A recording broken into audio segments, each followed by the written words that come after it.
Srider.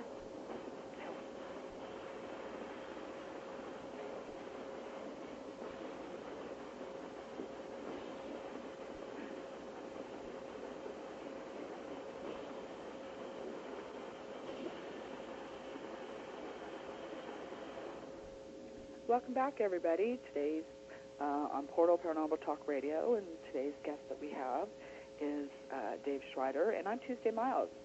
And hello, I'm Angela Thomas. I almost forgot to introduce who I was. How are you today, Tuesday? I'm fine. It's been a crazy day, so I could say I'm pretty fine after that.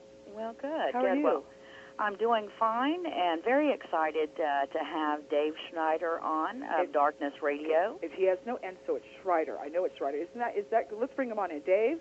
Yes. It's Srider, isn't it? Srider, okay, see, Snyder, I knew it was Schlitzer, whatever you want to call me is fine. Darkness Radio Dave, that's easier. That's right. Darkness Radio Dave. Dave is from Darkness on the Edge of Town? Right, Darkness on the Edge of Town radio show, yep. I like that name. Where did you come up with that name? I'm a Bruce Springsteen fan. Are you really? He just played in concert here last weekend. Yeah, actually I just saw him on Friday night here in Minnesota, but yeah, I'm a huge fan, and when we were going to do a show, I just thought that was kind of a fitting name since Darkness on the Edge of Town is kind of what we're talking about. It's all that stuff that's just outside of view, just outside of what we're used to. It seems like there's always that one spot in town where there's the haunted house or the, crazy cat lady or whatever you've got, and that's kind of what we talk about on the show, everything.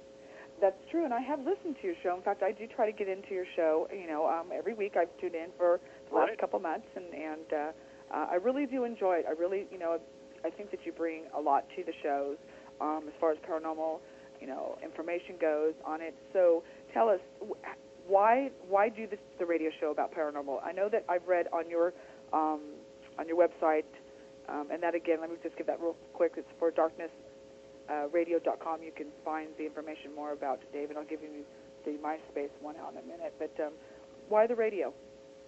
Well, we had college radio together. Tim, my co-host, and I, we did college radio back in 1988, 89, 90, and 91. That's Tim Dennis. That's right. And, after college, we kind of went our separate ways in the business realm. He went off to do radio work, and I went off into the world of sales. And as fate would have it, 2 years ago, the radio station he was working for was looking for some new, unique programming.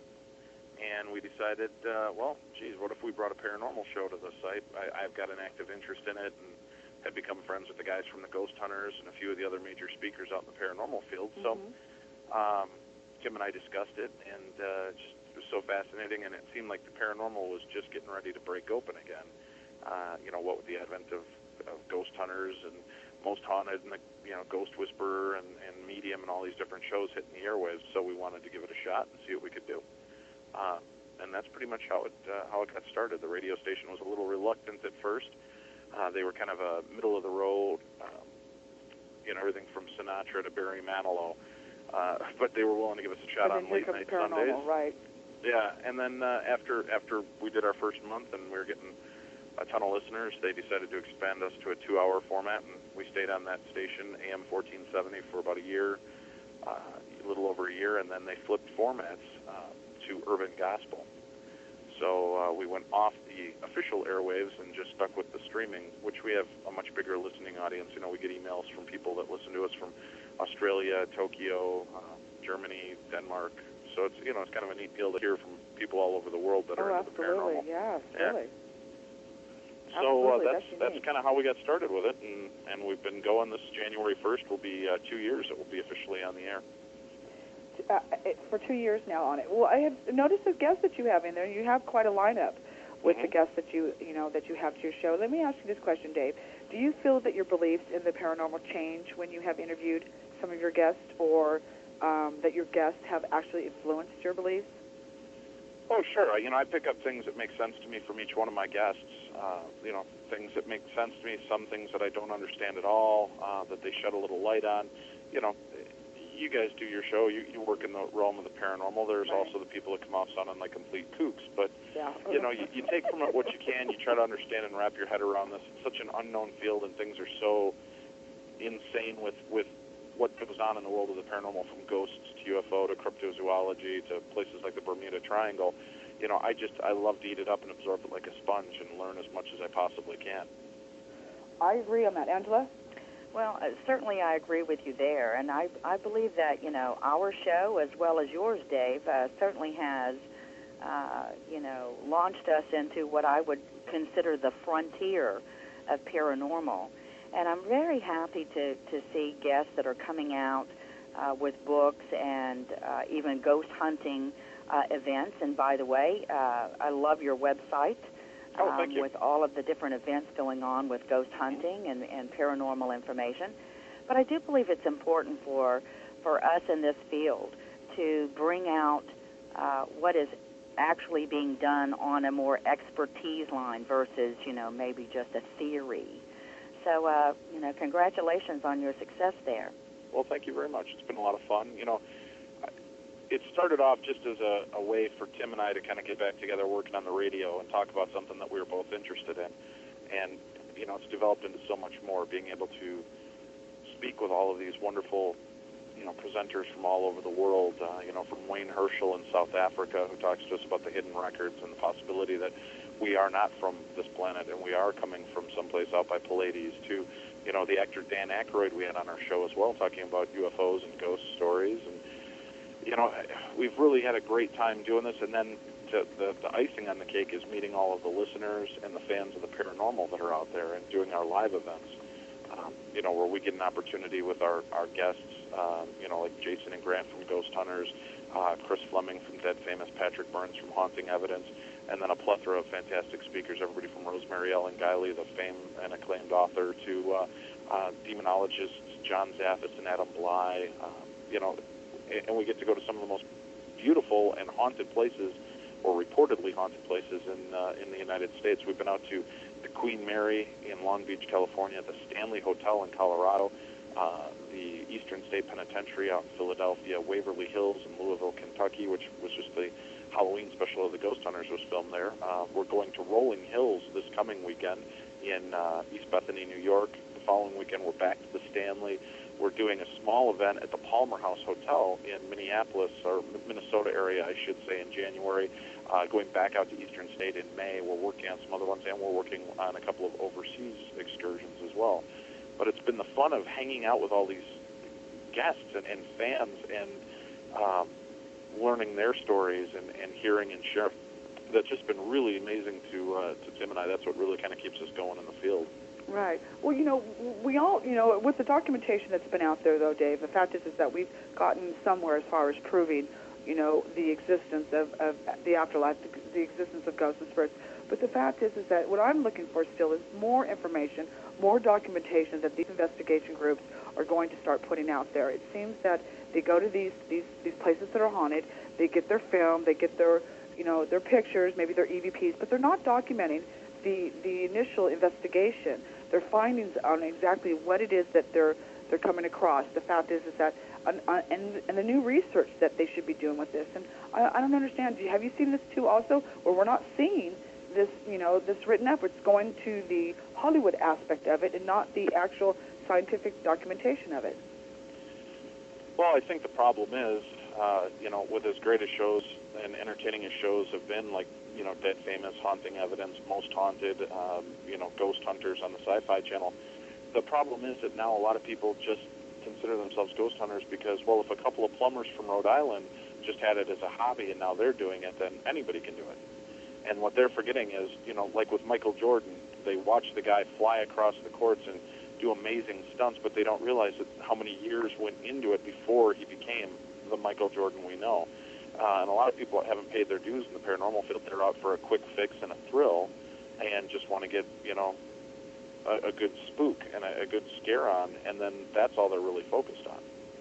Right, and it's not just all about that. It's not just about the good thrill, the good scare, and it's not just about the good picture, the good EVP that they're getting out of it. The fact is that, and not all of them, but some of these, once we're human, as we were, and the fact is that helping these spirits or these ghosts move on to maybe a better place. I don't know if this is it. Do you feel this is it, Dave?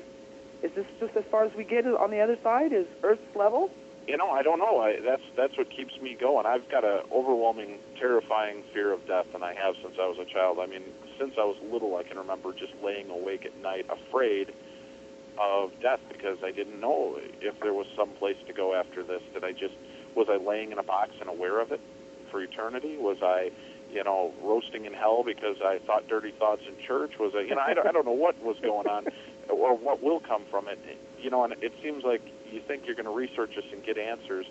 And, I find myself scratching my head more often than not now that the more I thought I knew, the less I actually know. And I've been working on trying to understand more of the paranormal. You asked me if the guests swayed my opinion. Doing the paranormal investigations has swayed my opinion more on the paranormal, and I question more of what we experience as maybe not being disembodied spirits of ghosts of dead people, but maybe alternate reality versions of ourselves or parallel universes that just seem to be bleeding through at certain areas that we're picking up sounds from there, and experiences. Because what's funny to me is how many times spirits have been known to look up and they see us and they take off running the other way. Why is that? Could it be that we're looking like the spirit to them, and whatever thinly stretched part of space and time we're looking through, they can also see us, and is that what frightens them? They're ghosts. What do they have to be afraid of us for? Why would they have to run? You think they just blink their eyes and be gone? I've watched I Dream of Jeannie and Bewitched. That's how it works, right? This is true. On the other hand, the fact is that maybe they don't want to be discovered. Maybe the fact is that knowing that we have that ability, that gift, to see them or to expose them, and that they're in an area where they just basically want to be left alone. They don't want to be discovered. They don't want nobody to find out where they're at. They don't want their pictures taken.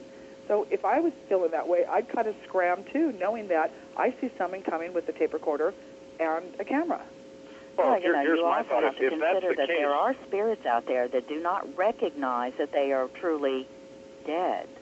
And perhaps when we look at energy-wise, they're really not dead, but they're right. in another realm. So for those that don't recognize that they're dead, then I am sure with the theory that Dave was speaking about is, that perhaps those spirits see us as spirits. Well, and I have a really hard time, and I'm not psychic. I don't claim to be, and I know they say everybody's got a little bit in them, and that may be, but I have a hard time with the whole theory of not knowing you're dead. My guess, if you're roaming around and you're not able to communicate with anybody around you, there's nobody else in that realm with you, and if there is, they may not be acknowledging you either.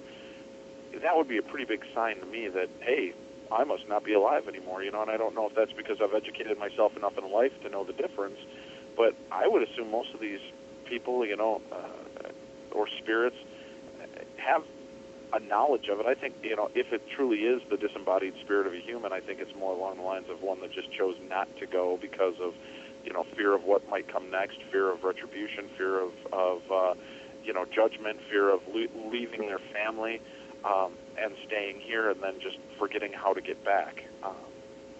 Well, and you brought up something there about, a spirit and how would they not know that they're dead. But, spirits are surrounded by other spirits, and so let's just call it a spiritual community. I do believe that some people just feel that, a spirit is isolated and they're in some kind of void, but that is not the case. And, of course, I would like to say I can prove that to you, but unfortunately I can't. I just know that in my own mediumship sessions and psychic sessions that I've come across this sort of thing, that they're never really alone. Well, it could be, but then again, like I said, if then to me that would seem like they are just in an alternate reality of their own then. Because if they're still able to interact, have we died or have we just transformed and moved to a different, have we taken the elevator up to the lingerie department? You know what I mean? Is that where our next stop is? What are we doing here? I don't know. Well, we lose the body. We return to energy, but the fact is you can't. The fact is, can you contain energy, and are we? Is it limited to the area where you're at? But I agree with Angela there. I have to say that the fact is, where there's 1, there's 2, and when there's 10, there's 12. It never seems to fit that the fact is that there's one ghost, there's going to be a lot of other ones. Right. I do know that there are spirits that, we've talked about it before, being earthbound. And I do believe that there are spirits that are in their own unique situation. In other words, they're not fully able to go forward on the spiritual side, and yet they're not able to participate and do exactly what they need to do on the earth plane. So they're kind of stuck. And in that particular instance, then they are indeed, an isolated case. But very, very interesting. David, I wanted to ask you, you had mentioned the Stanley Hotel. Now, is that not the hotel that The Shining was filmed at? Well, it was where the TV remake, the miniseries, was filmed there. I see. The original one was filmed, I think, in Vermont, and it was Stephen King was bothered. From what I've been told, Stephen King was bothered because he wanted it filmed at the Stanley. Right. Because the Stanley is where he came and stayed on the last day of the year that they were open. It was at the Stanley that he had his paranormal experience with Mrs. Wilson in room 217, the old housekeeper, who, he and his wife came in and set their bags in the room, and when they came back, their bags had been unpacked and put away. The bed was turned down, things like that. He had experienced the children in the hall and a couple other frightening things, and that's what spurred him on. What's also interesting is right behind the Stanley is the pet cemetery, which was also... Oh, I didn't know that. Right, yeah, which was, the site of, or the idea for his other book as well. So, there's quite a bit of interesting stuff that comes from all these different, locations that you find out about, and it's really interesting to realize that you're standing in a piece of history when you're looking at, the Stanley Hotel or the Queen Mary, to realize how many people that it carried, the deaths that took place there, the prisoners of war. I mean, it's just insane. It's history, and it's interesting in itself. That the fact is that, and I do feel that, the paranormal investigator teams, they try to bring out the history of the places, and I think that's important as it is too, to understand that the fact is, or to document exactly who these ghosts or spirits are that are, haunting this certain places and stuff, just to know, and maybe to identify them, and it means to either help them or help us better understand. So, Dave, now, did you have a unique experience at the Stanley? I have yet to have a personal experience at the Stanley. I've had, I shouldn't say that. We had what was called the Frank's box at the last event we were there, which is it's a radio scanner. It goes through the different, I can't remember if it's AM or FM frequency, and it keeps randomizing and picking bits and pieces. Supposedly you can have a conversation with the dead or the spirits on the other side. It does that, yeah. And I was in the room, and to me it just sounded like a bunch of hoo-ha and static and crackling, and the guy, Chris Moon, that was running the machine was, yes. I was just going to say, I bet you it was Chris Moon. Go ahead. And being skeptical, I just kind of rolled my eyes and thought, oh, what did I do? I let this goofball in here, blah, blah, blah. And all of a sudden he looked up at me, and he got this smirk, and he goes, technicians, Dave needs proof that this works. He's doubting it. Can you help him? And there was, in little bits and pieces of words. And then all of a sudden, very clearly, I heard it say, darkness, Dave. Darkness, Dave. Wow. And then that kind of snapped me to attention. I was like, wow, that's pretty weird. So that was the only experience I had at the Stanley. But listeners and the celebrities have had quite a few experiences while we were there. On the very first trip, Grant was down in the basement in the electrical room of the concert hall, and was in there sitting in a semicircle with about 6, 7 other listeners. There was an empty chair next to him, and suddenly the chair flipped itself into the middle of the room in front of 7, 8 witnesses. Of course, nobody had a video camera going, but we've got 100 pictures of the chair laying in the middle of the room, and some audio of hearing a chair go, and everybody going, whoa, oh my God, but we've had people's hair pulled, butts pinched, doors opening and shut, the table moved in front of a bunch of people. What was really fun with the last event, we really seemed to stir the spirits up. And I had one of the night managers that told me, said, Dave, I've been here for 7 years. I think this whole paranormal stuff is junk. I've never had one experience.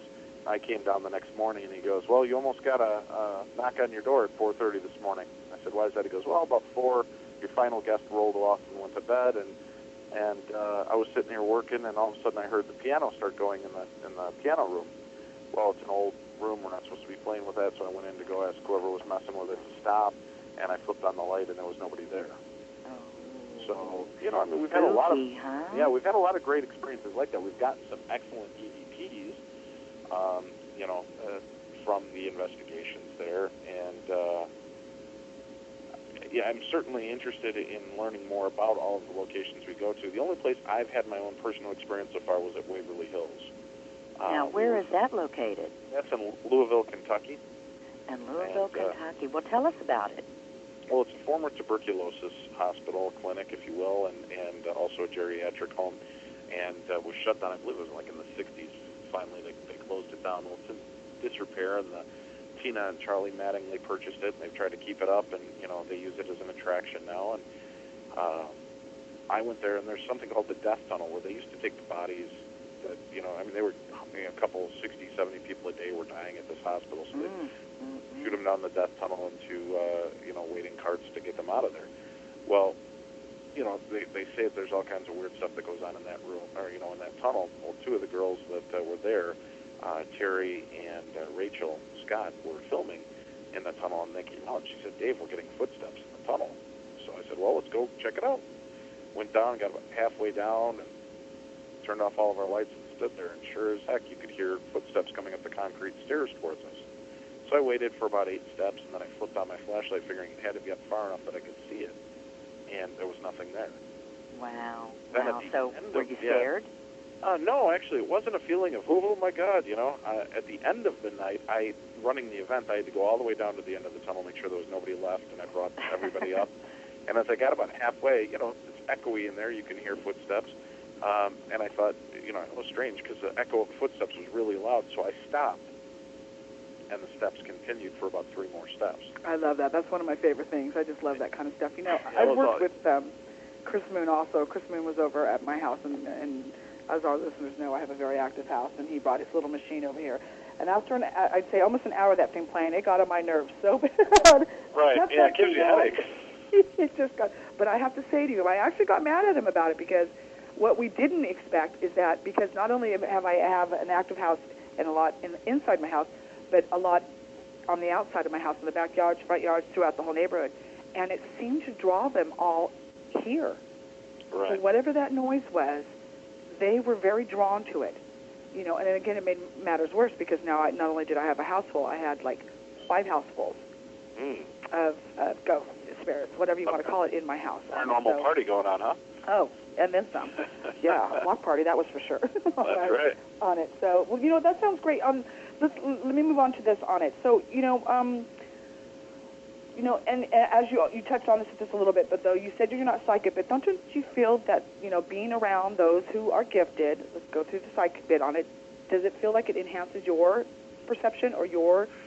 No, not at all. Not at all? No.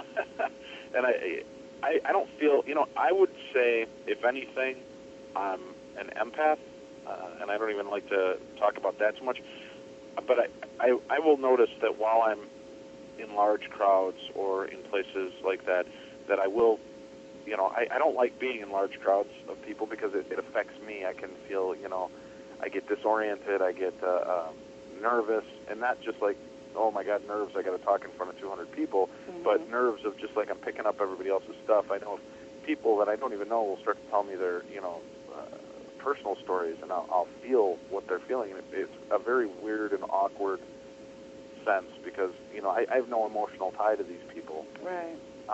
And I'll feel that. And, it gets, a lot of my friends think when we go out to the bars or hanging out in the large groups, they think I'm, acting all reserved or weird. It's because sometimes it's just such an overload to me of what's going on, and I feel for people that are in the places that people I don't know. It's like I can sense what they're going through, what they're doing. And I could be completely hallucinating it and just making it up in my own mind, but I just know that I've been that way since I was a child, so that's why I try to, I put on the Dave persona and joke around and just try to block out as much of it as I can when I'm at my events. Otherwise, well, as a child, didn't you have a visitation from a grandmother? Yeah, actually, when I was between 2 and 3 years old, my grandmother had passed away from cirrhosis of the liver, and I had gone to stay at my grandfather's house. My mom was going to go out on a date that night, and I stayed in my grandmother's room, because they slept in separate rooms. My grandfather snored like a chainsaw. So, okay. My mom came to pick me up in the morning, and I told her that Mimi had come to visit me, and it was she read me a story, and My mom said, well, no, honey, remember meeting you in heaven? I said, yeah. She said she loves us. She came back to see me. So the thing that was intriguing, though, was that I described pretty much to a T what she was wearing. And she had been buried in a closed casket. The only two people that knew she was buried in were my aunt and my grandfather. My mom brought the story to my aunt, who kind of freaked out because I described to a T what she had been buried in. Plus, my aunt had been phone called from my grandmother twice after her death. Wow. So there was definitely some backup on that. And then, well, geez, my son's going to be 20. I have a 20-year-old this February. And he was born at home with a midwife, and we had all friends and family there surrounding us. Cool. And we found out early on in the birthing process that he was breech.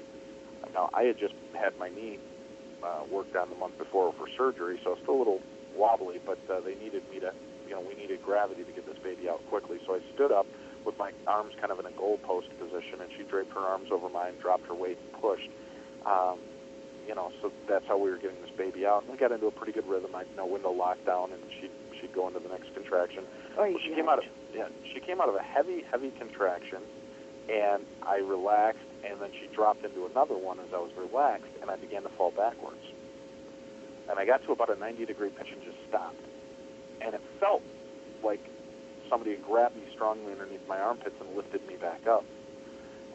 Of course, watching The Incredible Hulk, I knew that it was just simply my adrenaline kicking in and, my superhuman strength allowing me to help out. Oh, sure, that's dangerous logical. Situation. Yeah, well, that made more sense to me than the ghost of my dead grandmother. So, I stood straight back up. Now, the interesting thing is my mom was there. My mom's a nurse, and my aunt was there, and my mom asked if the baby was born healthy. My mom came over to me, and she said, I have to ask you something. How did you, when you were falling back, how did you stand back up? And I said, I don't know. I said it felt weird. My back cramped. It was almost like somebody grabbed me underneath both armpits and lifted me up. She said, that's what it looked like. And then she said, can I ask you something? Now, did you smell anything strange? And I said, Mom, I was holding my pregnant girlfriend, and, she was giving birth to a baby. I smelled a lot of strange things at that point. Yeah. She said, no. Did you smell some flowers? And I said, yeah, I smelled something musty and flowery. I figured it was just somebody had knocked over a perfume on the dresser. She said, no, that was your grandmother's perfume. Well, at this time, my aunt's out in the living room sobbing like a baby, and I walked out there and gave her a hug, and she said, I got to ask you something. She goes, how did you stand back up? And I told her the same story, and then she goes, did you smell the flowers? And I said, yeah. And she goes, that was your grandmother's perfume. And Wow.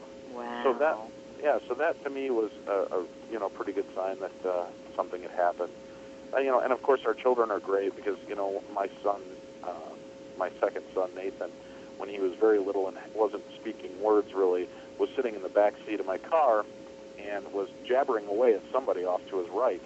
And I could see him in my rearview mirror in the car seat. He was blah blah blah blah and giggling at something. So I turned and I looked into the rearview mirror and I said, hey, buddy, I said, who are you talking to back there? And he stopped and looked straight up at the mirror and said my grandfather's name as clear as day, the nickname that I had for him. Very cool. Wow. Now, coming from a kid who wasn't really speaking So did he have any other experiences? I've never really pushed or asked my kids any of that. I figured if something weird happened, they'd always let me know. But there were plenty of times. I have 6 kids. There's plenty of times when I'm looking at my babies in their cribs and their eyes drift over my shoulder and they start looking at something behind me and start talking to it and giggling. I have a pretty safe bet that, one of their angels or one of the grandparents might be there visiting. Absolutely. So, Absolutely. Yeah, so, Hey, all things I are try not to possible in push this it field, because you I don't never want to, they all know Daddy's into ghosts and into the paranormal, but I try to make it seem normal, not paranormal to them, so that there's no fear involved. And also, if you take away the sting, then they're not as interested in dabbling in the stupid stuff and messing with Ouija boards and calling on things they shouldn't be calling on. So, we just try to make it very matter of fact, like putting up Christmas decorations is just what you do. That's kind of how we handle things at our house. It's just, that's just Daddy's job. He talks about ghosts and UFOs and Bigfoot, and can we watch Pokemon now, Dad? Sure, yeah, Yeah. Let's talk about Unicom. Oh, sure. Unicom's a big baby for you. I would call it your baby, isn't it? Is it something that's very special to you or something that you put a lot into? Well, Unicon is a really cool convention that actually 3 years ago, I attended as a paid guest, and just went. It was where I got to meet Jason and Grant in person the first time. We'd become friends through the email for quite a while, and they invited me out to that, and that's kind of where I got to meet everybody in that October. Because of all the connections I made at that event, 2 months later, when the radio show opened, I was able to call upon all those people to do the radio show with me. Rosemary Ellen Guiley, John Zappis, Jason Hawes. Those were my first 3 guests on my shows. My first 3 shows out of the gate, and it was pretty nice to have those big names attached. And then we had a local author here in Minnesota named Annie Wilder join us, and then it just kind of took off from there.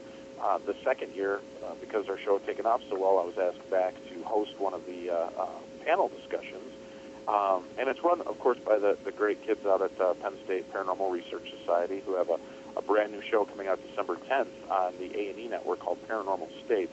We just got a chance to review that at the last UNIVCon, and it looks phenomenal. So I would recommend to people, check your schedules, check your calendars, A&E for December 10th. You don't want to miss the premiere of Paranormal State.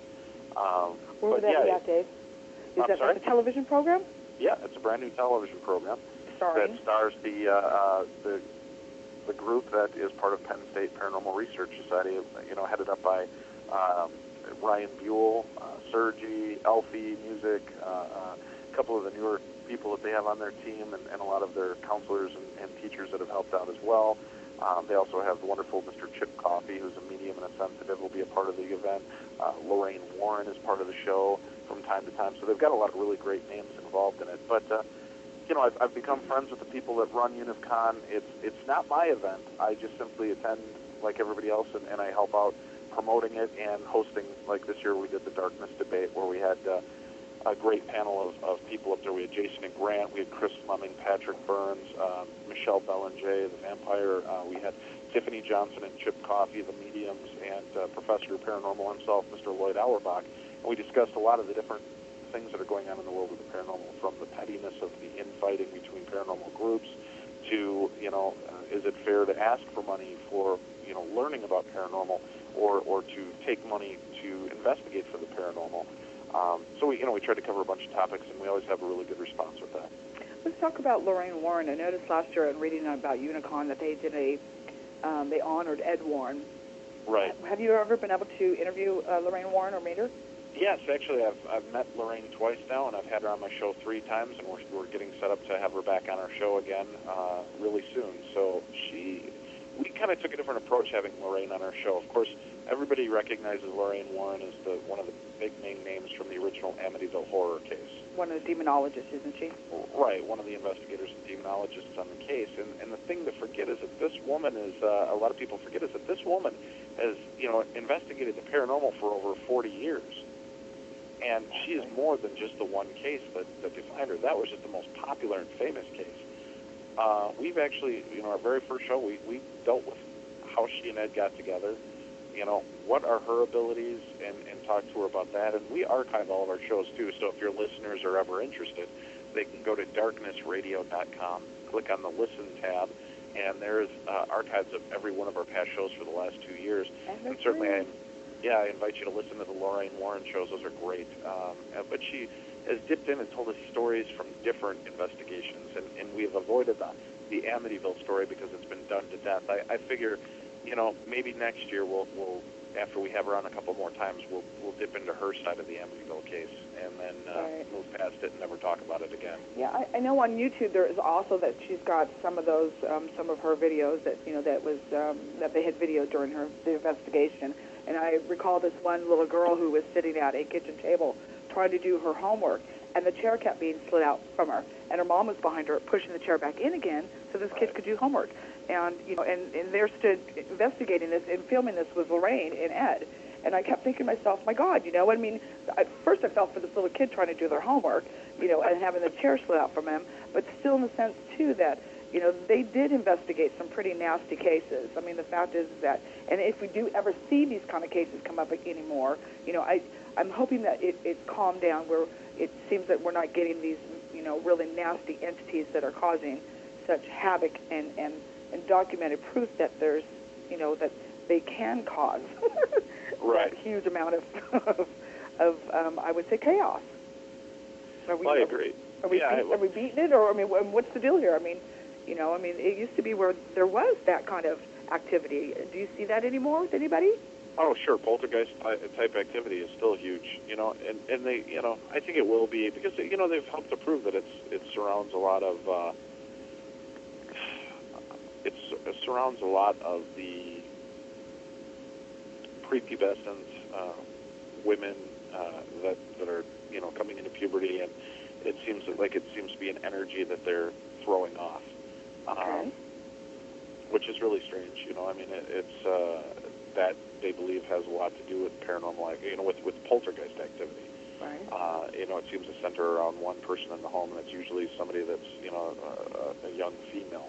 There are cases of it being around young men, but it seems more often than not around young women in the house. And, if you can remove that person and the activity stops, that's usually a good sign that is the catalyst or the agent for what's going on.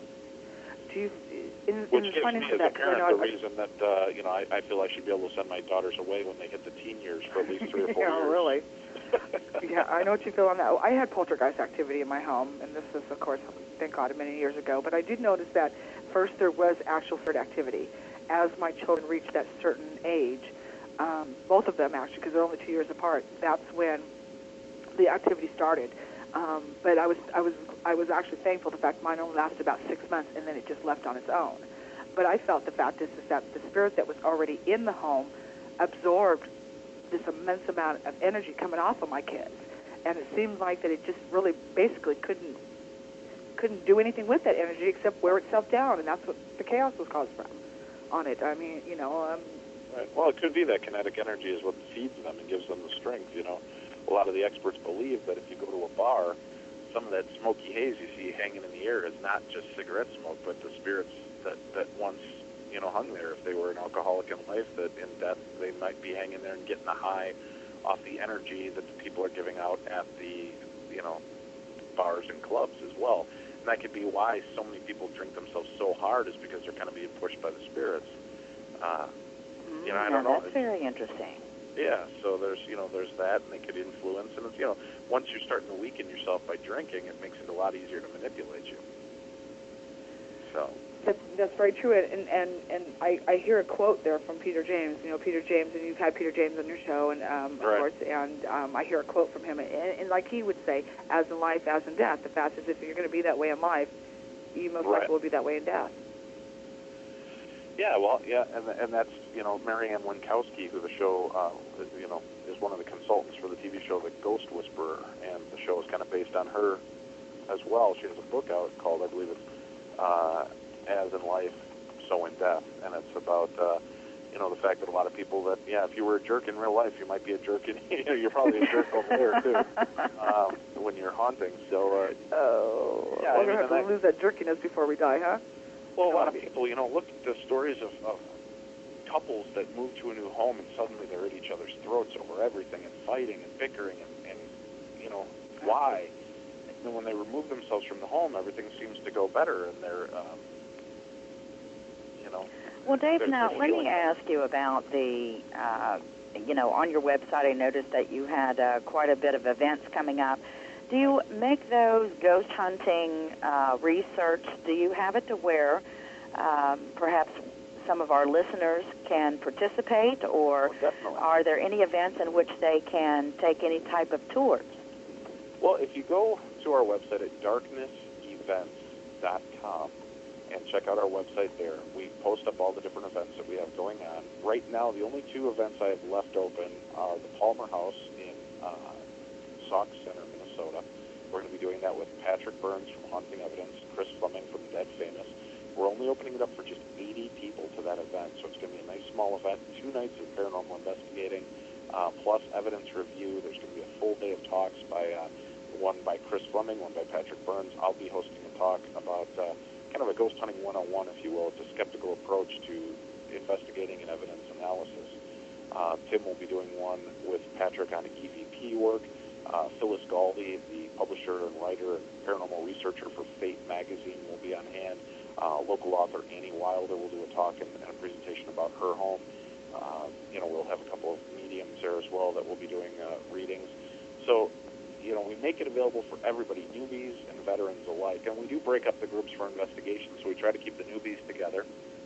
So if they have questions, concerns, we're right there and we can take care of them during the investigation. And, it's open for anybody that would like to attend. They can just go, click on the events, look at the information. If they want to sign up, there's buttons to click on to become a member of the event and pay and do the different events with us. Cool. Yeah. That's a bonus. So you're going to be out at the Queen Mary. Is that in December? Yeah, December 2nd through the 5th, I believe. Are there still tickets available for that? No, unfortunately, we're sold out on Rolling Hills, which is this weekend, the Stanley, which is the following weekend, and the Queen Mary, which is in December.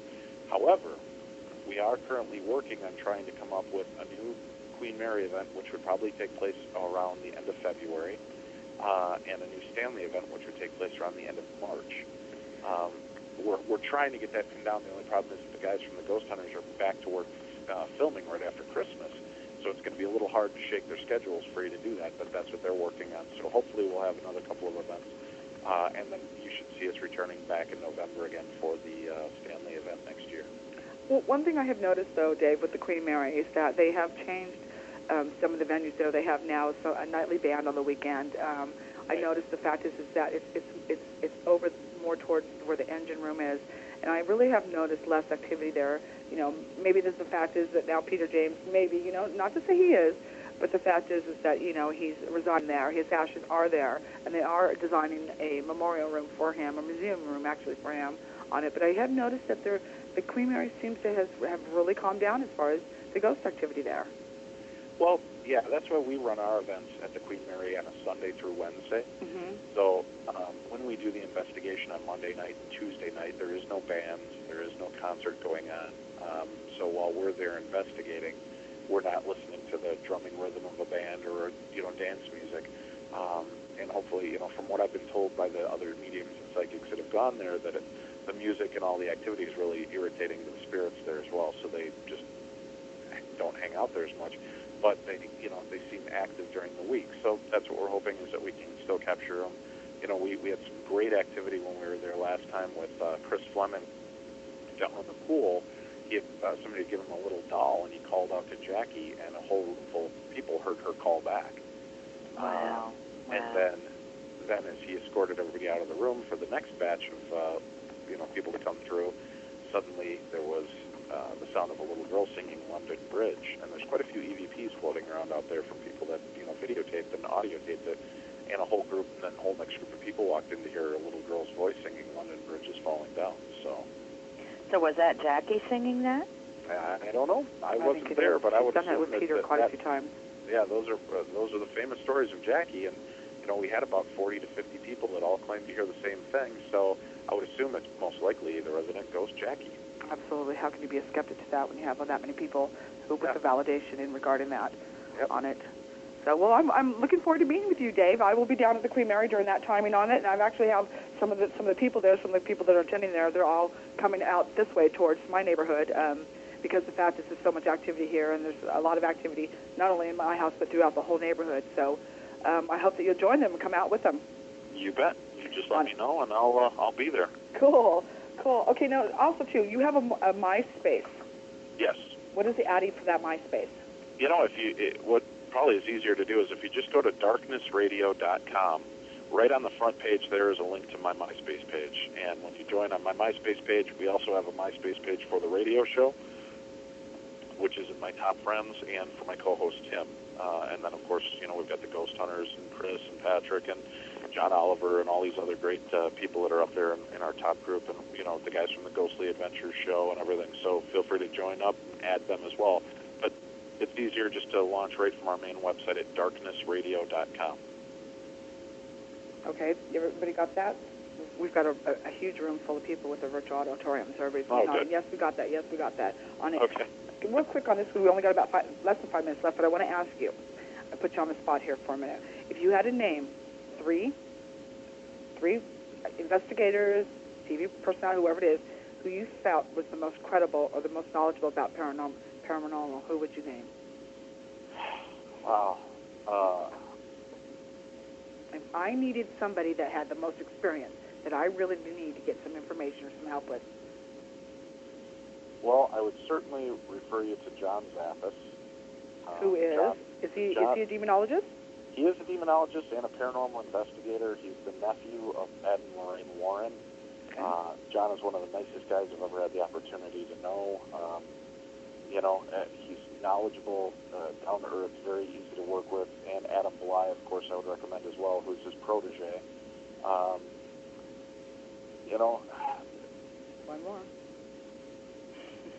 It's hard to, how do you pinpoint? I think everybody's got really outstanding parts of, I would say for activity and for measurable stuff, somebody that's absolutely blown me away are Mark and Debbie Constantino, who are EVP specialists. Okay. And if you get a chance, you can check them out. We've had them on the show as well.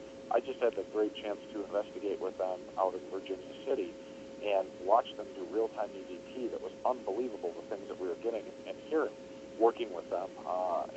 They've done nothing but amaze me every time. It kind of depends. But then whenever we're around Chris Fleming and Grant Wilson, they seem to get a lot of activity to happen around them at these events. I think they're all credible. I mean, I know I'll get beat up for it to say, Jay and Grant are friends of mine. They're guys on TV that I think they're very credible with what they do and their knowledge. Do I think that everything I see on the Ghost Hunters is real? No, I think that they're human and fallible and they can make mistakes, and I think they have on a few pieces of evidence. But what paranormal group doesn't? If I see another flippin' orb picture, of a dusty attic telling me that that's Grandma's spirit, or, No, orbs are important, though, Dave. Or people are forgetting about the fact that there is some information about orbs, as common as they are, as boring as they are. In fact, I wrote an article about that. There is information on it. So go ahead, go on. Well, no, but when you can reproduce 95% of what orbs are Absolutely. in an area, then it really it gets to be tiring, and that is the way it is. But the people, Patrick Burns, Jay and Grant, Steve, Chris Fleming, Bill Murphy, John Zappis, Rosemary Ellen Guiley, Linda Zimmerman. A lot of the people I surround myself with, the reason I surround myself is because I believe them and I believe in what they do. Are they all involved with TAPS also? Well, there's Rosemary Ellen Guiley's written over 30 books covering just about every aspect of the paranormal. If there's anything you ever want to research, she's somebody you want to check into. John Zappis has investigated every aspect of the paranormal, as has Rosemary. Adam Bly has been there. Adam is also a clinical psychologist and understands how the brain works and can really help you understand what you're doing and is great at the art of investigation. Even the guys from UNIFCON, Penn State PRS, Ryan and the team seem very knowledgeable, very intelligent about what they do. There are a lot of screwy people out there in the field, but there isn't just about every field of business that you can imagine out there. I try to surround myself with the people I trust and believe, and a lot of those are the people that you'll see at our events. And if I could make a mention, Michael and Marty Perry are two of the most fascinating mediums I've ever seen work, spirit communication-wise, and I would recommend anybody to check out their website. It's Spirit. They draw? Just one of them draw? Right, yeah, spiritart.com. It's spiritart.com. Michael works very much like John Edward, where he makes the connection, and his wife Marty will draw the spirits that she sees that are making themselves known to her. And I saw her do a live presentation, and she drew a picture of my deceased grandfather. And my grandfather and I don't look anything alike, so it's not like she looked at me and drew an old version of me. She drew a spot-on picture that I even just taking a photograph of it with my cell phone and emailing it over to my mom and my aunt, they were both crying because they saw my grandfather. So, there's something to them. They're very amazing. We're going to be working with them on Queen Mary. There's just some really fascinating people out there. I believe they're working now with Sid and Trish on Pasadena Paranormal. Pasadena Paranormal Research, PPRS. I would recommend you contact them. Now, Sid's another guy that I would trust, doing an investigation without a second thought. Fascinating guy, intelligent as all hell, and the group that he's put together is just amazing. So there are a lot of really great resources out there for you, if you're interested in the paranormal. I agree. I've had Sid out here with his group, and he's got a large group, and he's got, I'll tell you, the equipment that he has. Right, exactly. It took them hours. It took them hours to set everything up. hours to set everything up. He's got so much equipment. I mean, told him, if you're going to miss anything, you're not going to because you've got so much equipment for everything on it. But Right. I did notice that, and even when I said to them, the more investigators that you bring in here, the scattered all these my ghosts go, because the fact is that they don't know you. And I said, so, and I suggest to investigators, come in with a couple of your crew first, then come back with your full crew. Right. Because otherwise they just scatter on it and stuff. So, but one quick question. We've only got, I think, about three minutes left on here on it, Dave. I noticed that myself, being a psychic medium, that it was very hard for me to get people out here to help. I mean, they figured that because I was a psychic medium that I control all of these all these ghosts and spirits, and that's not the case. But the fact is that once I mentioned that I was a psychic medium, I was turned away. I wouldn't get the help that I needed. Well, I think it's unfortunate that if you were really in need of help, somebody turned away from you. I unfortunately didn't do the interview with you. I don't know what was said or what their parameters are for their group to investigate. Some people just know, hey, this is way over my head. We're not going to come in because we're not prepared to deal with what you have going on. So that very well could be the fact. It could be the fact that, unfortunately, and you know this in this field, you have a stigmata attached to you that, you're nuts or you're off center or, off balance because you claim to be able to see and talk to the dead. So a lot of people will automatically dismiss it. And, I mean, honestly, Tuesday, if I had a dime for every, medium and psychic I've met that are, loopier than, the cuckoo bird, I'd be a rich man. There are very few and far between of you out there that know what you're really doing and can actually communicate with the dead or see them or understand them. So, I think a lot of groups get hesitant because the other thing is so many people are so set on that it is paranormal activity going on that they're unable to relinquish the fact when they're proven that it is not, that, that's hard enough when you're just going into a regular layman's house who believes they're haunted and they want to believe that it's Grandpa Joe, and you can show them that it's not Grandpa Joe flicking the lights on, it's a squirrel got in and gnawed your wires, and we've replaced the wires, now your light doesn't flicker.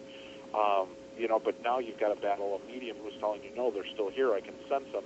Sometimes I got to guess for paranormal groups, it's got to be one of those things where, I can go out and try to help somebody that can help them and not have to worry about fighting with the person that we're not getting any activity, we're not seeing what you're seeing, so we can't verify this, and dealing with the frustration level. But, I know there's also just not a lot of groups out there prepared to do this. Like I said, so many of them joined up because of TV shows and think that they're paranormal investigators because they read some books, watched the TV show Ghost Hunters, and now they're ready to rock and roll. That I think a lot of them might just get intimidated by a call like you calling up and saying, I need help. Oh, absolutely. Well, that's, we've got to go to break here on it. And you know what, Dave? Thanks a lot. We really enjoyed your time spent with here on it. Great. Well, thank you. And remember, if for your listeners, if they're interested in more, we do our shows every Sunday night, 10 to midnight Central Time. That's 8 to 10 Pacific Time. You can listen to us on darknessradio.com. Check out our events at darknessevents.com. Absolutely. You can find all that information on the portal website. Thanks, Dave. Wonderful, Dave. Thank you very much. Thank you very much for having me. Bye-bye. Bye. And we go to break.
schedule. Here we go.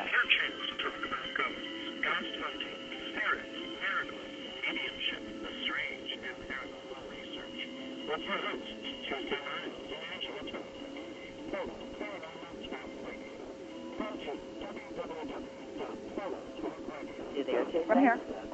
Okay.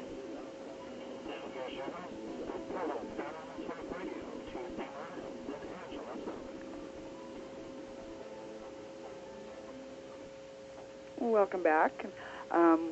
Thanks for sticking around for our second half of the show. And I'm Tuesday Miles. And I'm Angela Thomas. And we have our guest today joining us is James Hatcher. Angela, about James. You know, we've known James a little while. James is actually he hangs out on Pal Talk here and there, and his name's under Grey Ghost, and he is in our virtual auditorium with all of our other listeners today. And I have to say that the experiences that he has shared with me, and I also would say that when I needed information about my own stuff that was going on, I'd always, tend to go looking for him on it, and I could always seem to get reliable information from him. Well, Tuesday, I've known James for quite a long time now, and I have to confess to you that when I first started to go away from the psychic part of my work and into the paranormal, that it was James Hatcher that I reached out to. And James and I went one-on-one together, and he provided a wealth of information. And one of the biggest things is he said, Angela, this is the proper way in which you want to do a paranormal investigation. And so, James was the director of paranormal research and investigations for the Shiloh Center in St. Augustine, Florida. So James has got a lot of experience in paranormal investigations. So I'm so excited to have him on the show today. I am too, and on that note, I guess it would be time to bring him in. Hello, James. Are you there? Oh, yes. Hello. How are you this James. evening? Nice to have you on the show. Thank you. Thank you. Glad to be here. Always enjoy it. Well, this article that you wrote, that you had emailed Angela and I, reading through this, and if anybody else would like to read this, you can go on to Portal Talk Radio site, and you'll see on the welcome page a link there to James Hatcher's webpage that we create. And, I urge you to go in and read this because it is quite interesting, the findings and the documentations of the studies that you have done. And, you start off the article with imagination, misfired neurons, schizophrenia, misidentification. All of those are four humongous words that have, just a huge amount of information behind each one of them, that you write something about this. What urged you to write this article? Well, basically, it was a case that I was working on last year. A lady from Tampa, Florida, had contacted me, and she was having some enigmas. Basically, what was happening is she had suffered some brain injury in a car accident about 3 years prior, and as she healed up, and as she got her functions back, her senses and her functions back, she discovered that basically some of her neural pathways had been rerouted, and she was having a lot of what we would consider paranormal experiences, to the point where it was very, very overwhelming to her. Medical doctors could not figure out what was going on with her. Psychiatrists and psychologists could not figure out what was going on with her, so she turned to the only possibility she had left, which was the fact that she may have been having paranormal experiences.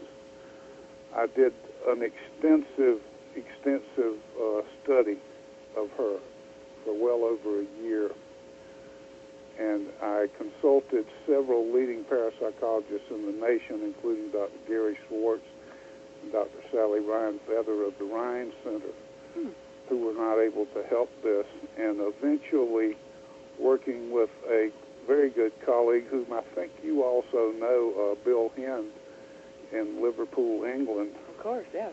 You remember Bill.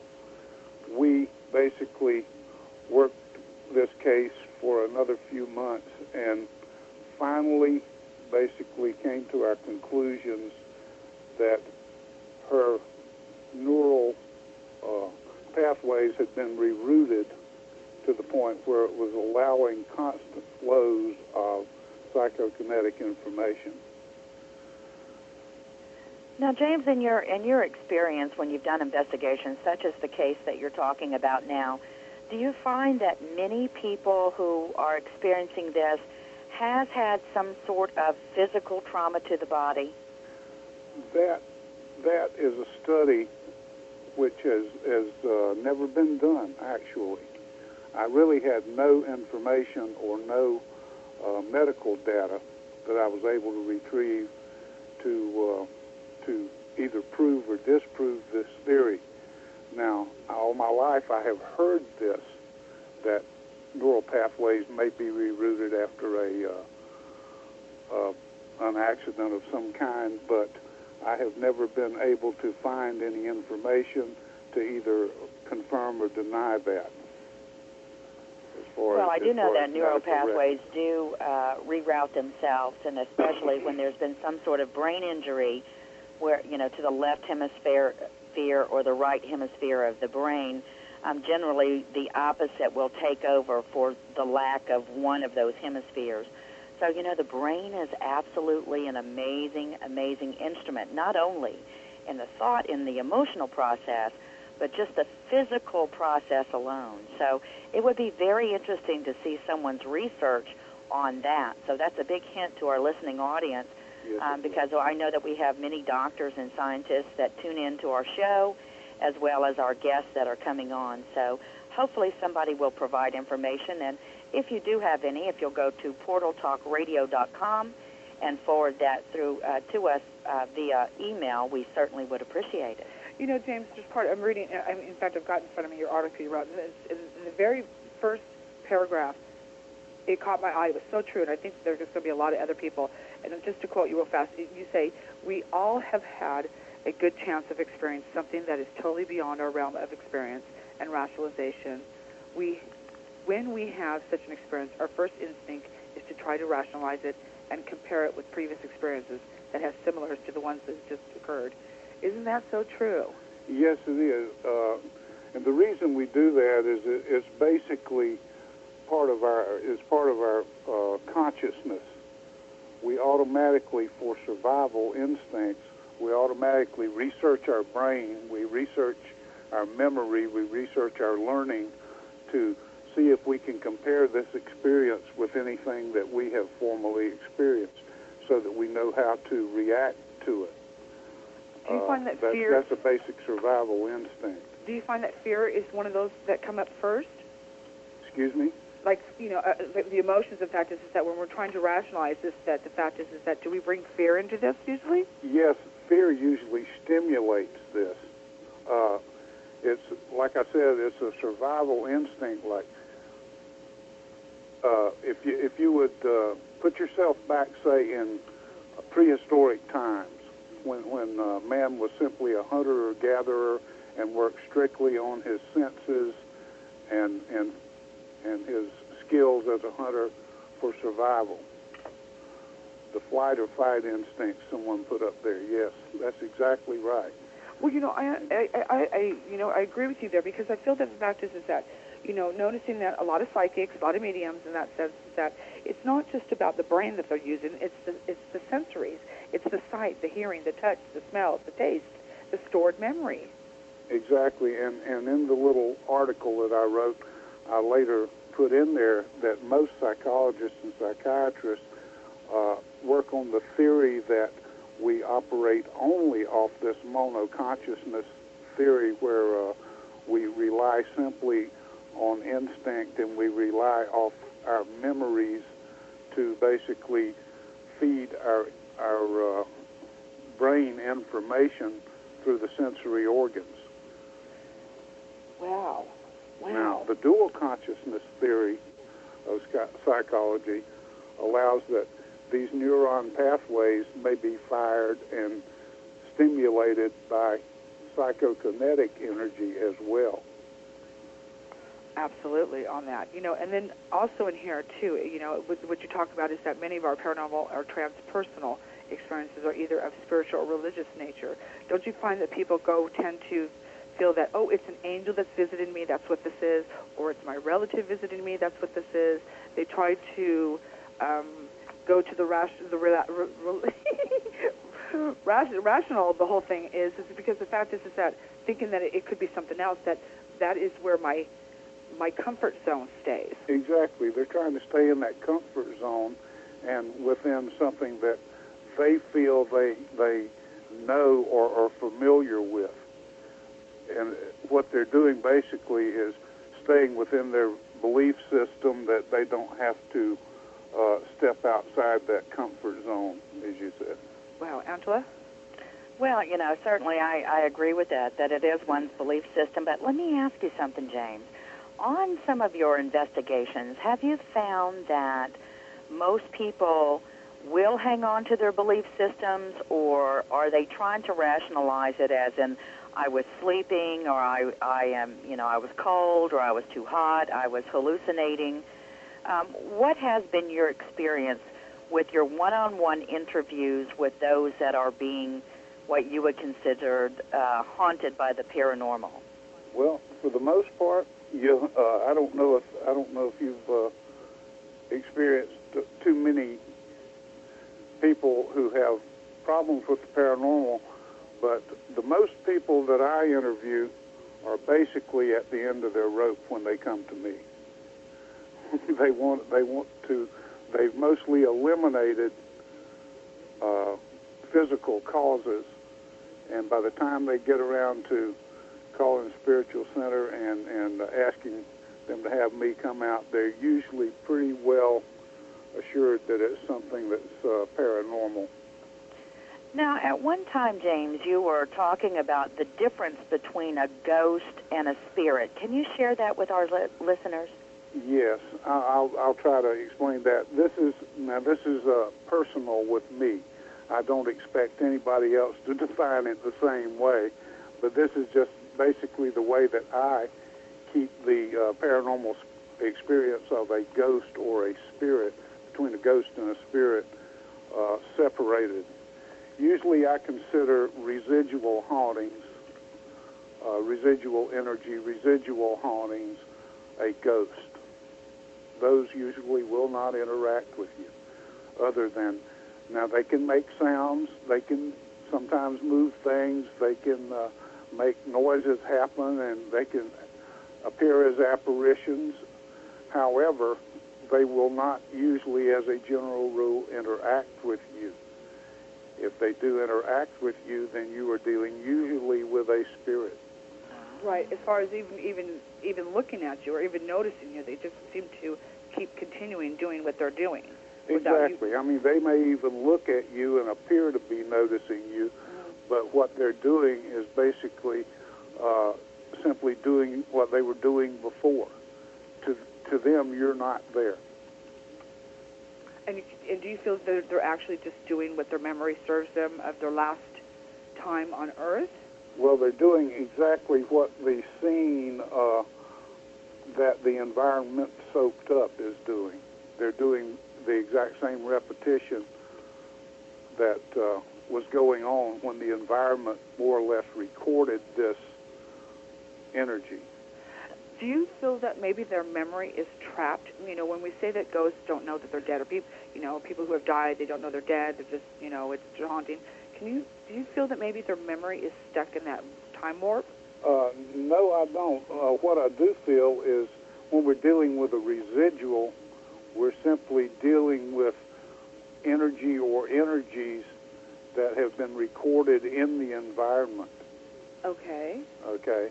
And what is happening there is they're entering our brain basically through the psychokinetic energy, usually triggered by electromagnetic fields or some other stimulus that would allow it to be able to be played in our mind.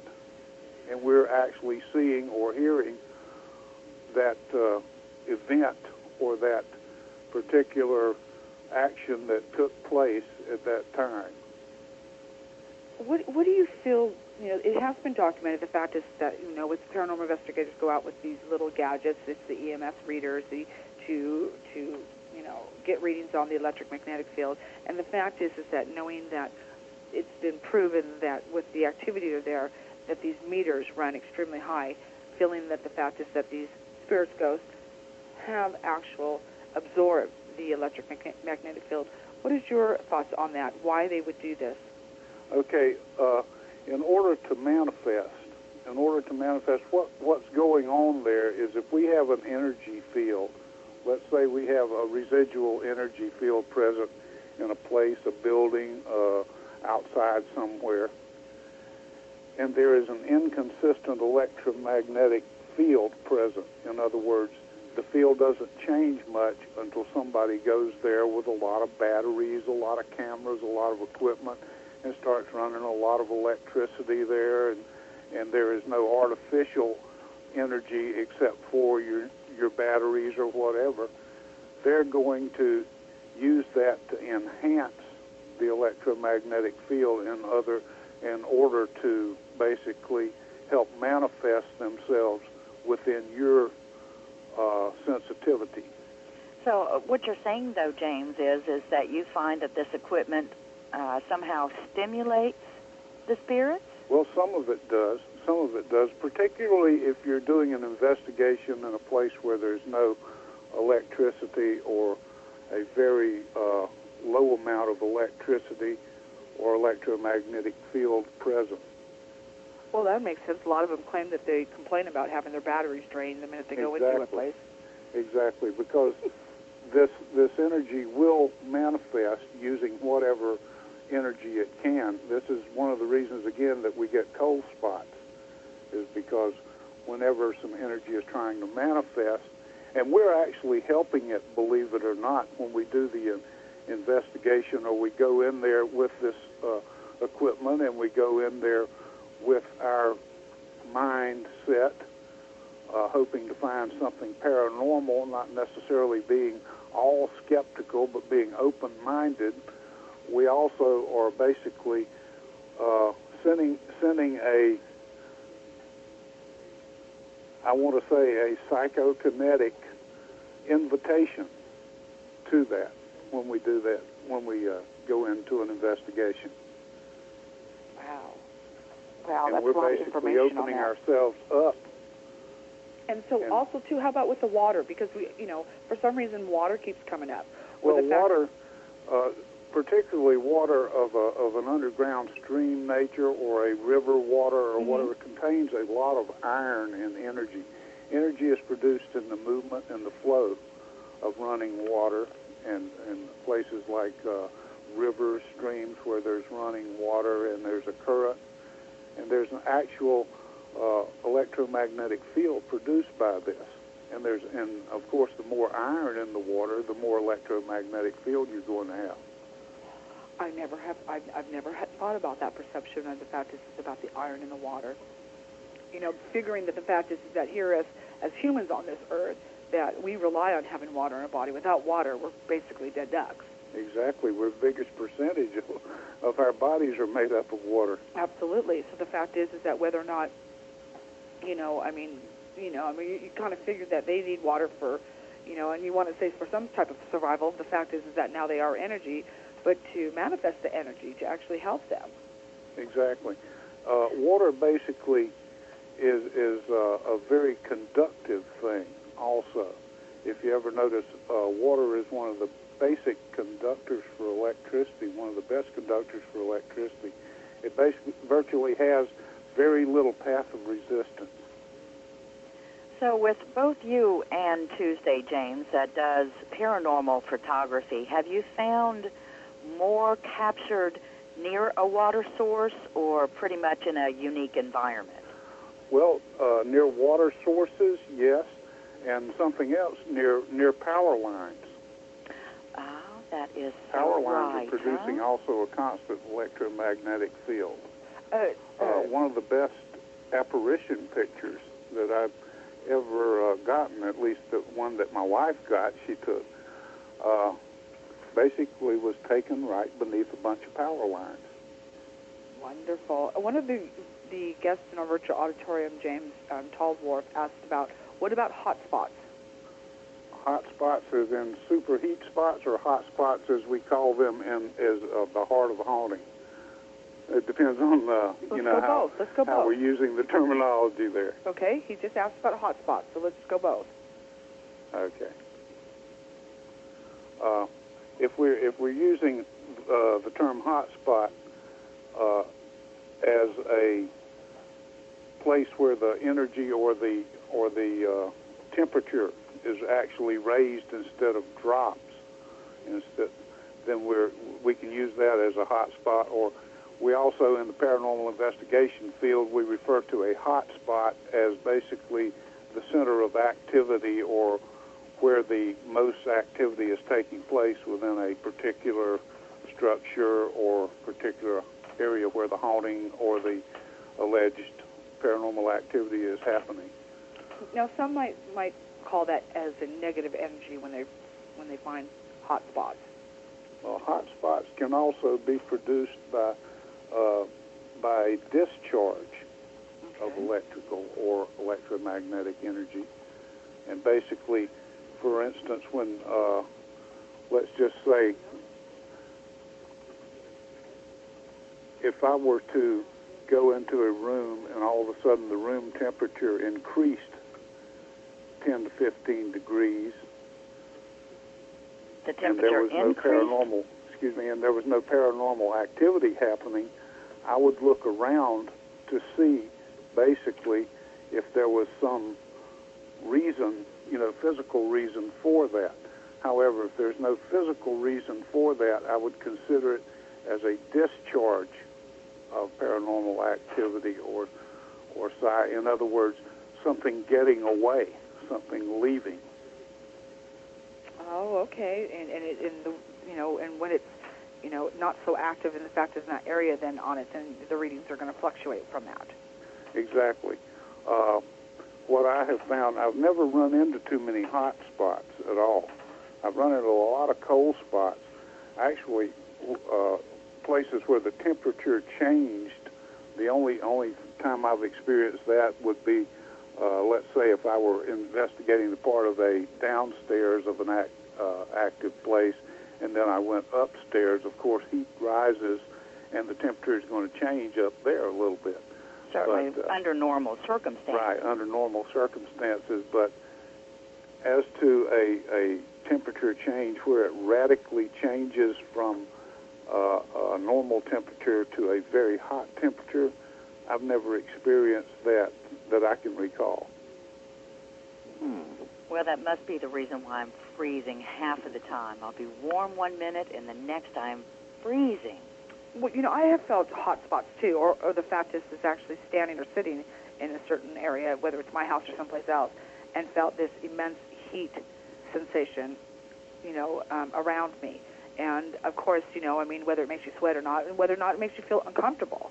But I have felt that when I have actually felt uncomfortable with it around me and kind of stepped away from it, feeling that somebody's not in a good mood here. So, James, tell us about your book, Fear Not the Night. Okay, Fear Not the Night is basically a novel that I based on some personal experiences that I had when I lived over in the Gulf Coast town of Perry, Florida, a place where I grew up and was raised, and a place where I went back to after I retired from the service. We had some very interesting experiences over there.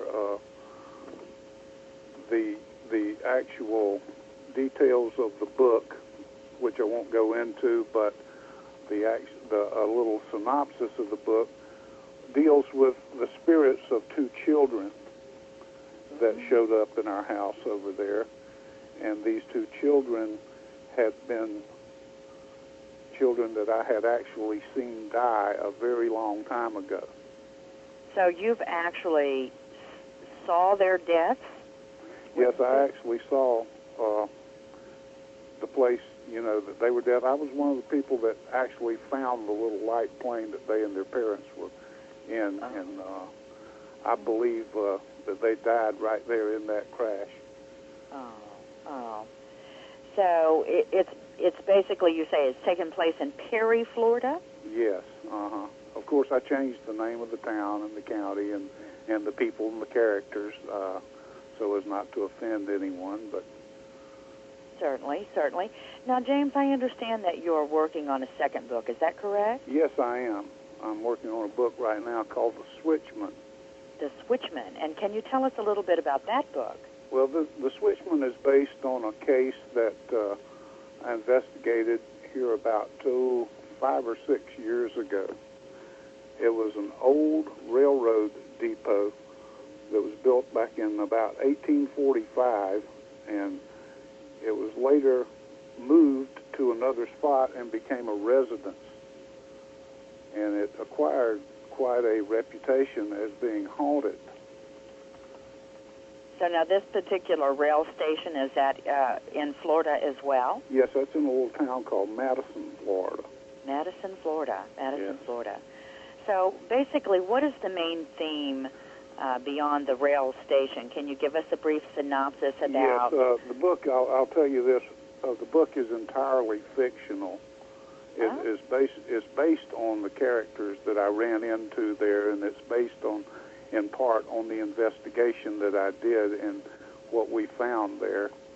However, the story itself is entirely fictional, but is very entertaining, and it does portray a lot of investigative techniques, and it does portray a lot of spiritual activity.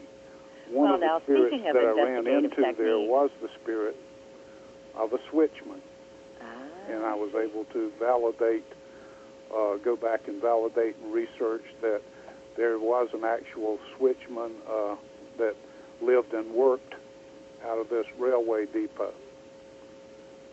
So is he still, is he haunting the railroad track there? He was basically one of the spirits that we saw. Cool. And was able to validate. Very cool. You know, I wanted to also bring up, because we talked about this before, about spirit photography and the pros and cons about it. The fact is that how to debunk a picture that doesn't really have what we think is got maybe something that you've caught on film, versus the fact is that maybe it's improper lighting, maybe the fact is that you moved your camera strap, so on and so forth on it. And so I noticed that, you know, with the spirit photography, we were talking about this earlier a little bit about orbs. When you catch orbs on film, what's your thought about the fact is that on how to really capture an authentic orb or document or even, you know, see that the fact is that is a true orb on film? Do you know what that is? Yes. Basically, you're going to have certain characteristics with certain types of orbs. First of all, we both know that not all orbs are spirits. There are many kinds of orbs. You can even have balls of electrical energy that show up in orb shape. But the rule of thumb when you're dealing with orbs in a picture to try to validate some information is look closely at the orb. The orbs with the little smiley faces and things like that, they're not spirit orbs. Okay, they're usually things that are seen through the background of the orb. But however, if you see a human face in that orb, which I have seen several, yeah, that's right. You're usually dealing with what you would consider a spirit orb. Or another rule of thumb that you can use with orbs is if they seem to be in any kind of intelligent movement pattern. Well, describe that a little bit more. Define intelligent movement pattern. Okay. For one thing, if you're taking a picture, and especially if you're taking a picture outside and people see a little, round speck of light going across the picture there, and it looks like, oh, I've got a moving orb. Okay, look at that thing real closely. Blow it up. You may very well be looking at a bug. It's not an orb, it's a bug. What about the colorful ones? For instance, I just posted in the room some orbs that I had caught on film in my backyard, and I noticed that in this, I have a very, very blue orb, an orange orb, a yellow orb, a green orb. What are your thoughts on the colors of the orbs? All right. A lot of that has to do basically with the environment around you. I have, for one thing, if you ever notice above a tree line after dark, especially around where you may be on the outskirts of the city or something like that, and you're off in a distance, you're going to find a glow over the tree line where you see the city lights. Okay? Now, a lot of the reflections off clouds and things like that through those lights in the background is what you're going to see as color in these orbs, even though it may be looking pitch dark at the angle that you take the picture. Okay, so I can dismiss the fact is that within this picture I just posted, it, like I said, it's a very bright blue. That and thinking that there's a swimming pool 2 doors down, so that maybe the fact is that this orb caught the blueness of the water there. It's a very good possibility if the angle of light that was being reflected off clouds or something like that, and picked up by the camera when it was taking the picture. But here, let me tell you a little bit about how I discern orbs. Okay. Again, this is just me. Many other people do it many other ways. Okay. When I look at an orb, I'm going to be very discerning. I'm going to first look for that face, that human face, not a cartoon character, not a smiley face, not something that looks like Mickey Mouse or anything else. I'm going to look for a human face that looks like you or I. Okay. Okay, if I don't see that, then right there I'm going to discount it as a spirit orb. Okay. Now, here's some other clues. Are there any other extra ectoplasm around this orb? If the orb is in a cloud of ectoplasm and it's flying around, leaving a contrail, then you usually have a spirit orb trying to manifest. Cool. I got a couple of those ones. Okay. There's my proof. Yay. All right. Now, as I said, there are many other kinds of orbs. You can have orbs that might even be made up of balls of electromagnetic energy or electrical energy, and sometimes these will show up whenever you take a picture. Okay. Okay, those are usually the orbs that usually have the solid type things. You can't see through them. They seem to be more solid than or the water orbs, what I would call the moisture orbs. Yeah, moisture orbs you're going to see are usually perfectly round, and they'll have a kind of a shiny reflection to them. Okay. I want to repeat that. It has a shiny reflection to them on the moisture orbs. Right. Now, when the orbs are translucent, though, more, where you can actually see through them, what are those? That, if there is a little squiggly type outline around the edge of the orb, and it looks like more or less an unfertilized egg that you might see under a microscope. Yes, right, it's usually dust. Okay, dust, okay. Or it's usually dust or a spore of some kind. One of the guests in the virtual auditorium is asking, have you ever seen a black orb? Yes, I have. I have seen a black orb. I have too. As a matter of fact, I photographed one. I have too. I got kind of creepy after photographing a black orb, though, there, James. So did I, but it didn't really strike me as anything but unusual. It didn't really scare me, but I felt a little uneasy about it. I did too, and really didn't know what to think about it. But the fact is that, there's that saying goes, without the light, you have your darkness. So, and not putting it into the aspect where we're going to automatically think that it's something evil or something bad, something, in that aspect of it. Again, this is an association that we have, that we do with our brain. Again, we associate the light or the white with good, and we associate the black or the dark colors with evil, or something of a less than good nature. However, there's no evidence to either prove or disprove that a black orb or anything black in color is really bad. Angela? Well, Do you believe that because it appears black that it could be lack of, electromagnetic energy fields?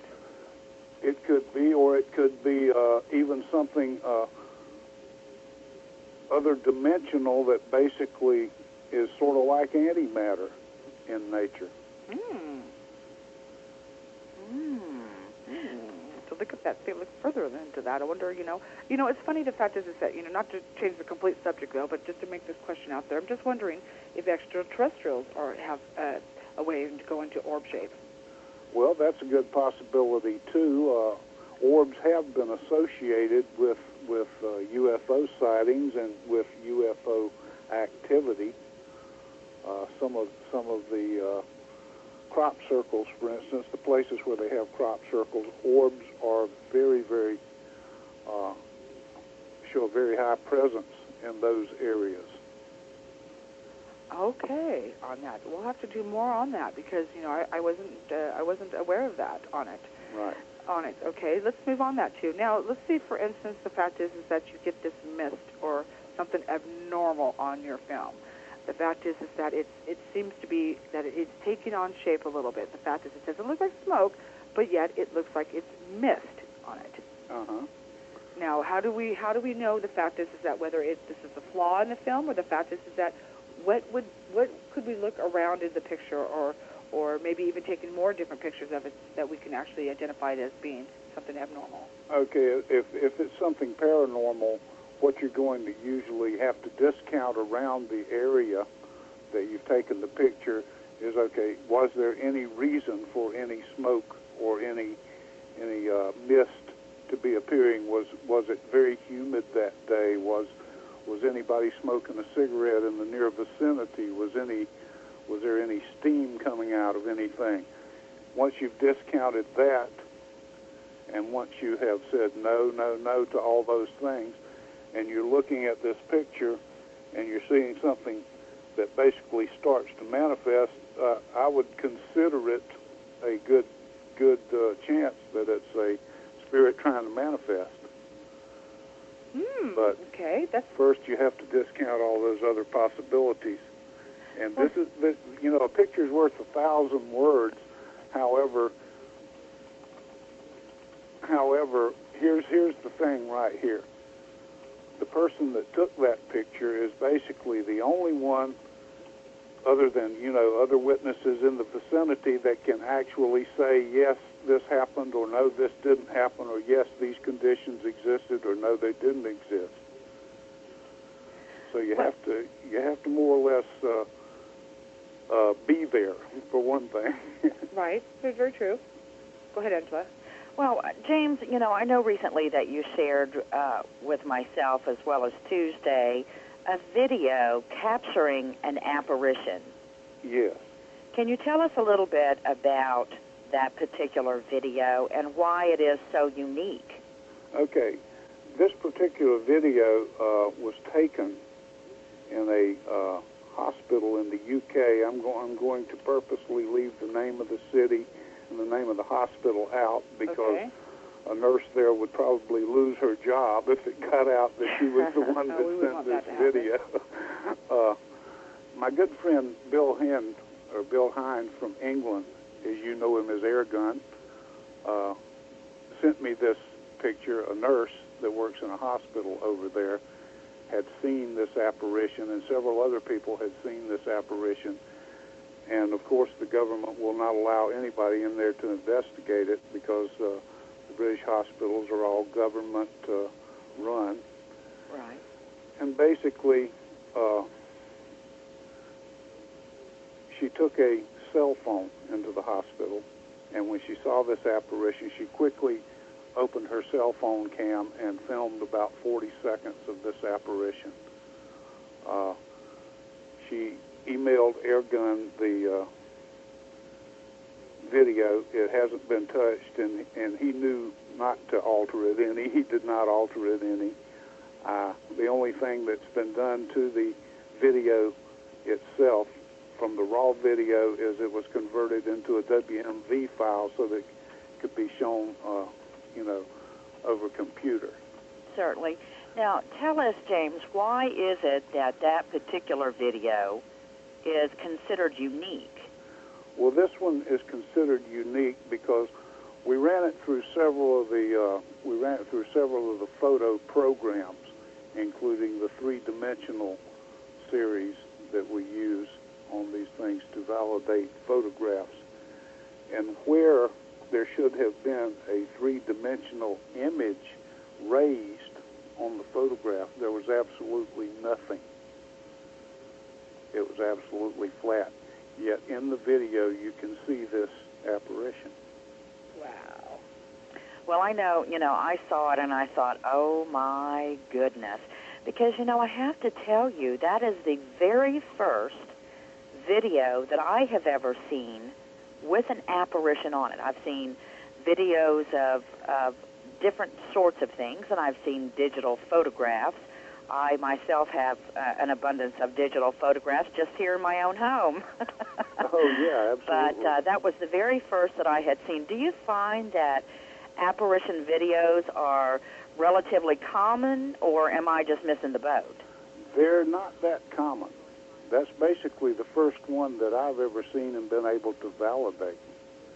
I agree. I feel that they are extremely uncommon for them to be able to, or anybody to capture apparitions on film. For some reason, the fact is that not only that, the shutter speed that you have to have is, I would say above 400, 500. The higher you get, the better it is anyways. Because the fact is the same thing is that spiritual, as far as I'm concerned, they're as fast as lightning is anyways. Right. So to capture things on film. The technology involved there was very, very helpful because a cell phone basically captures a digital image. Right. It digitally masters that image as it's recording it, and it does it in real time. So, we've been able to to the advanced technology of our cell phones these days, that it's pretty accurate that they'd be able to do that better than, say, with a video camera or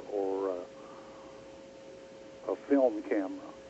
Right, and somebody in the virtual auditorium is saying that this could be bugs. You're right, it could be bugs. And the fact is that wherever you're at, and I always say, know your surrounding area when you're taking pictures. Document the fact, is it windy? Is it calm? Is it hot? Is it cold? Is it the fact that it's rainy? Is it misty? You want to document the areas which you're taking the photos at. Exactly. This is why a good investigator will always include the environmental factors in any investigation that they do. And there's a good point someone's making in here. What is better, the fact is the digital camera or the regular film camera for proof? That's a very good question, Chrome Angel, on that. I've noticed, have you noticed too also, Jim, that the fact is that we get better pictures with the digitals? Well, we get sharper pictures with the digital, and we get a little more dimensional depth. And the good thing about the digital pictures is that you can use different programs with them to test them, to test the photographs to see whether what we're seeing is just a shade of light or whether it's an actual dimensional object or whether it's something that is not there on the negative. In other words, you've got instant access to the negative with a digital picture, whereas on film you have basically two-dimensional, and you have only the negative to validate it with. Right. Thank God for technology, isn't that the truth of it? We've been able to catch a lot of things on film. Exactly. And save heck of a lot of money also, too. Angela? Exactly. Well, James, I wanted to ask you, when you do your investigations, certainly that is an opportunity, a good opportunity to capture things on film or capture them by digital camera. Do you always take, let's say, a tape recorder or a digital camera or even a video along with you, along with your other equipment? Oh, absolutely. I always take a night shot video camera with me, a low light camera. I take several digital still cameras, and I also take 35 millimeter cameras with me. So you actually cover all bases then? exactly. If there's anything happening out of the ordinary, and I should be able to capture it on film, it's simply for validation purposes. I'm not looking for proof when I investigate. A lot of people that ghost hunt are looking for proof. They're looking for that golden picture. They're looking for that one that'll give them the 15 minutes of fame or whatever. What I'm looking for when I investigate is simply validation of what I'm investigating. Okay. So when you're investigating, James, are you the individual then that would, let's say, have some sort of resolution for the family that has paranormal activity going on in their house? Yes. Okay. All right. So how do you resolve that? I mean, are you just saying yes, you definitely have paranormal activity or a poltergeist or this particular spirit?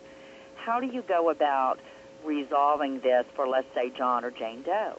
Okay, what I do is I also, through various people and through the spiritual center, I have a trained group of people, which includes some psychics, which includes some people that deal with spirits. I do deal with some spirits myself.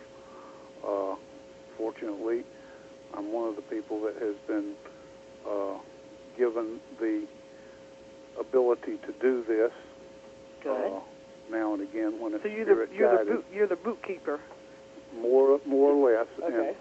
And I do bring these people in when there's a valid reason to do so, and we deal with the situation, and it may take several times dealing with the situation, depending on the methods that are used and depending on the nature of the particular incidents or paranormal events that are happening. But I have only had basically one case that was unable to be resolved, and that was a case where it was basically somebody needed to be referred to some actual psychological help. What they were experiencing, I believed fully to be And they were experiencing what, James? medical problem. Oh, I see. So actually it wasn't paranormal activity. No, it was some really schizophrenia. an abnormal thing going on with the individual. Exactly. I see. Yeah. Well, listen, something guys, that- we only have less than a minute left here on it, and so James, for those maybe somebody needing your help on it, is we have posted on the website. If you go to the welcome screen, you'll be able to click on or you can go under guests, click on the information regarding James, his book also, and an email addresses that you can actually email James for any other information or questions that you have for him. And that's the perfect place to reach you at, James? Yes. They can reach me at the Grey Ghost email address, greyghost32348 at yahoo.com. Or they can reach me through the Shiloh Spiritual Center website, which is, I think, www.shilohspiritualcenter.org, and they will contact me. Okay, great. Well, you guys, that's the end of our show here on it. Thanks for everybody to tuning in this week. We had wonderful guests this week, James Hatcher, and we also had Dave Srider from darknessradio.com. Thanks for listening in. Everybody have a blessed week ahead of you, and take care of yourself. Thank you. Okay, thank you. Thank you, James. Thank you, James. Bye-bye. Good night. Good night, Angela. Good night, Tuesday. Good night, everyone. Good night, everybody. Bye-bye.